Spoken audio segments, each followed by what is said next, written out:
Dokter, saya punya tulang, saya punya sendi sudah bermasalah sekarang.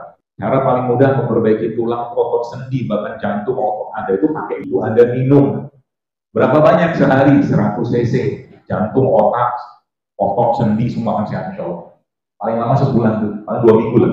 Maka kalau Anda mau praktekkan kaidah ini, saya bisa jamin insya Allah bisa Anda pasti sehat. Kaidah paling top, markotopnya Pak.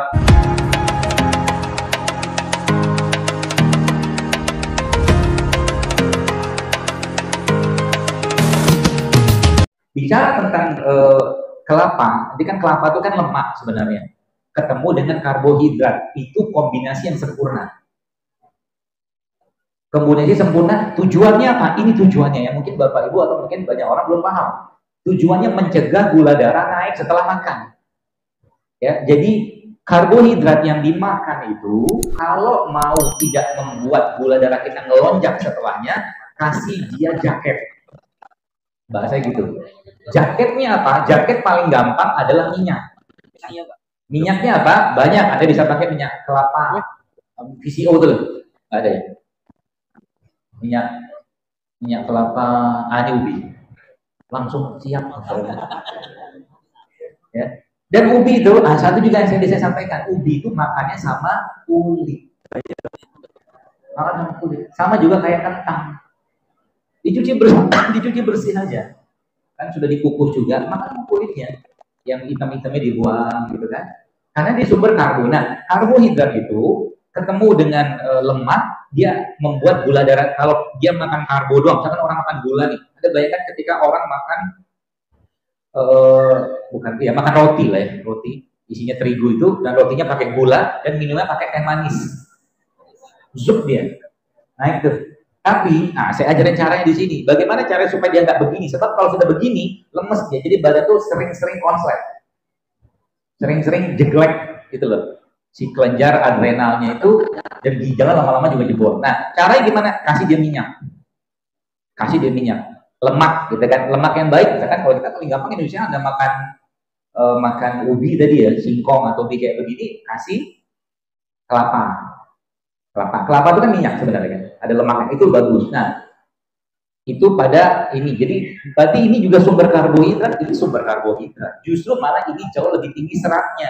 Dan yang lebih saya senang kenapa, petani ini setahu saya gak nyemprotin pestisida, itu jauh lebih berharga buat saya daripada kalau beras gitu loh. Jadi itu secara organik jauh lebih organik, atau mungkin jauh lebih aman karena gak mengandung logam berat dibandingkan dengan beras gitu ya. Itu yang pertama. Yang kedua Pak, nah ibu-ibu kalau masak di rumah, nasinya itu dicampur sama TCO. TCO itu kalau singkatan Indonesia apa ya? Minyak kelapa perawan. Sampai sekarang nggak kawin-kawin gitu, nggak nikah-nikah, jadi perawan terus. TCO, virgin coconut oil, bisa pakai TCO, itu yang pertama. Bisa juga pakai minyak zaitun, campurin aja. Atau kalau nggak ada juga, bisa kan Anda bisa campur biji-bijian di situ. Kacang hijau, apa itu sauda, wijen, campurin aja dalam nasi itu akan membuat karbohidratnya punya jaket. Itu ilmunya, ya. Oke, kami hilap nih, hilapnya apa?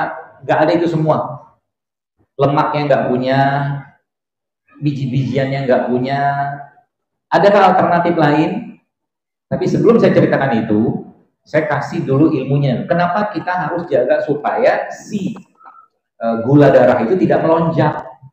Itu. Kalau Anda tanya, Ibu sekarang tanya sama teman-teman di dinas kesehatan kan, kalau misalkan salah satu kan kita kan tahu ada penyakit diabetes, kencing manis, stroke, darah tinggi segala macam.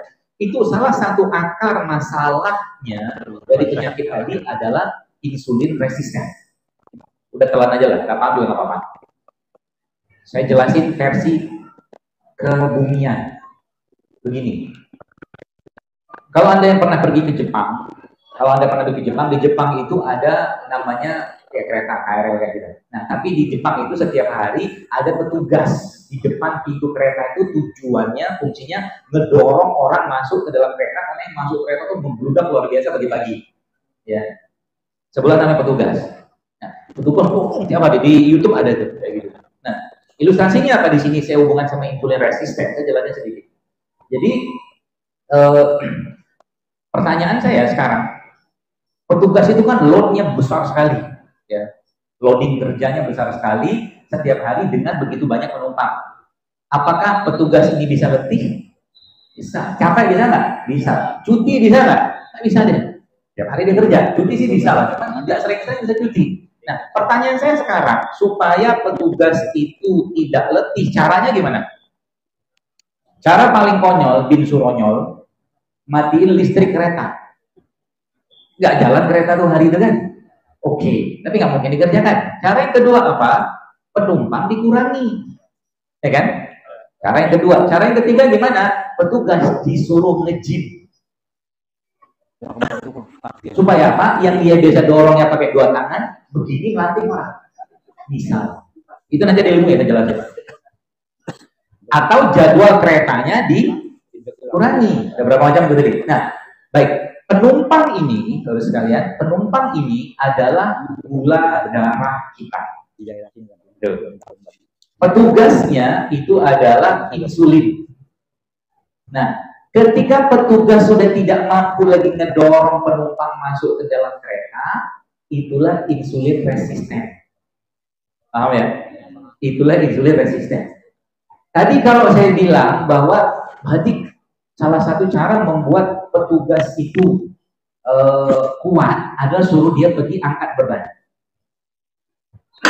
Kalau Anda punya penyakit-penyakit yang hubungannya sama insulin resisten, terutama misalkan kencing manis atau mungkin apalah jantung atau apa, salah satu olahraga dengan kondisinya Anda harus konsul dulu pastinya kepada ahlinya, itu ahlinya, term conditionnya ya. Tapi saya bicara umum saja, adalah Anda mulai latihan beban. Latihan beban adalah cara yang paling mudah, bahkan gratis untuk membuat si petugasnya tadi punya kekuatan lagi. Dokter, saya sudah capek dengan latihan beban. Beban suami, beban istri, beban anak. Bukan itu yang dimaksud. Ya. Jadi beban yang dimaksud adalah Anda bisa pakai beban. Ini beban. Ya. Pabringan. Oh iya, 100 kali tuh, Pak. Pegel juga kan? Nah, pegelnya inilah cara untuk membuat otot yang berat, yang akan membuat si petugasnya bisa bergairah dan kuat kembali. Kalau pakai alat, karena ini alat. Nggak pakai alat gimana? Banyak caranya. Misalkan apa? Ada squat. Itu paling the best. Nggak mau squat gimana? Latihan tiap hari jongkok 20 meter. Jongkok jalan jongkok 20 meter itu kok makok gitu. Masya Allah. Zaman sekarang banyak orang susah jongkok. Kenapa banyak orang susah jongkok? Karena BAB-nya pakai proses duduk.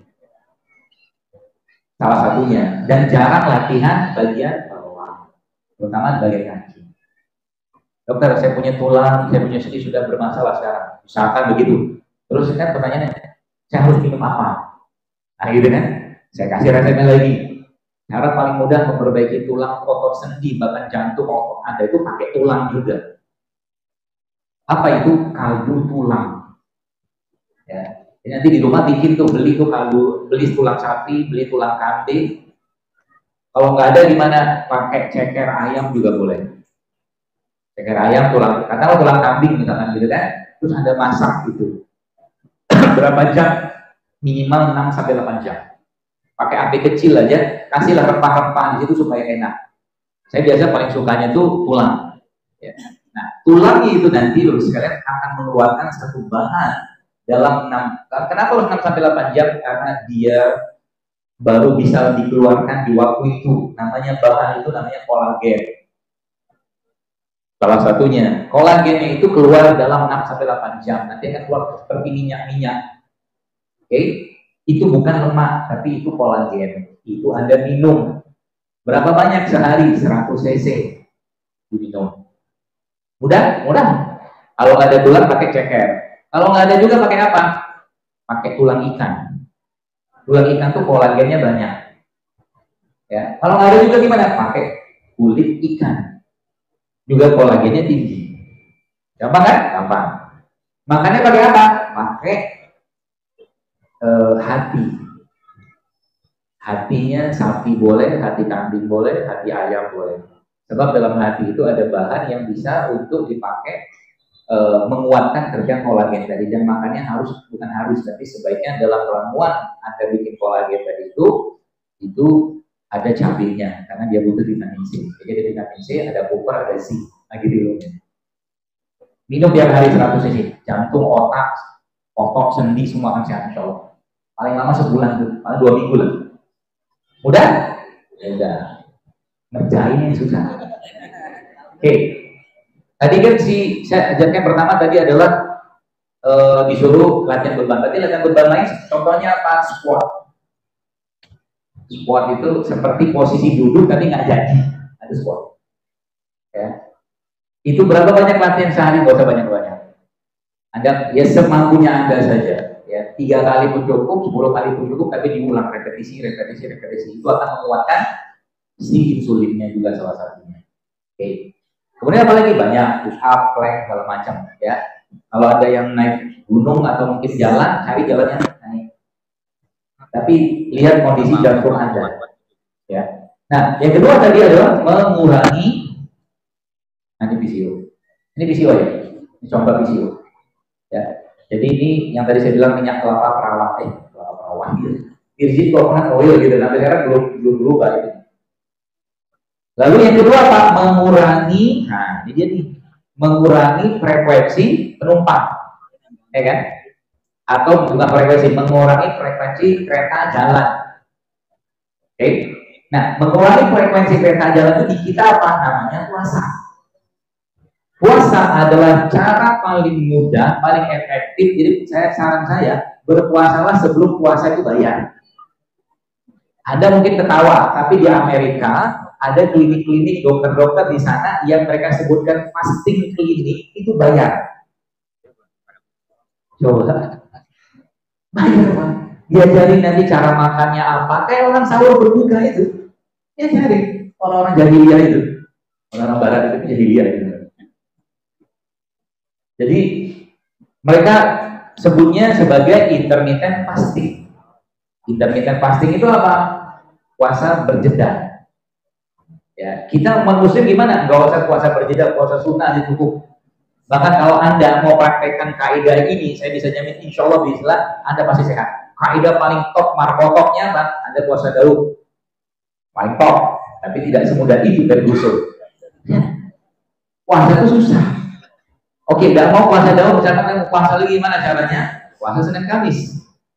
Ya, tambah lagi puasa tengah bulan, 13, 14, 15. Jadi dalam sebulan kalau itu dikerjakan saja 8, kan 8 tuh 2 kali 4, Senin, Selasa, Senin, Kamis kali 4 pekan kan? 2 kali 4 8 tambah ayamul bid 3 hari, 8 tambah 3 11 hari dalam 1 bulan kita berpuasa, itu reset semua badannya. Tambah lagi dengan cara apa? Di reset lagi secara otomatis atau secara mekanik dengan apa? Dengan berbekal. Makanya umat Islam itu harusnya menjadi umat yang paling sehat, bukan sakit-sakitan. Karena kita tuh ditakdirkan Allah, diciptakan Allah di dunia ini buat jadi apa? Jadi apa? Wa isqala rabbuka inni ja'ilun fil ardi khalifah.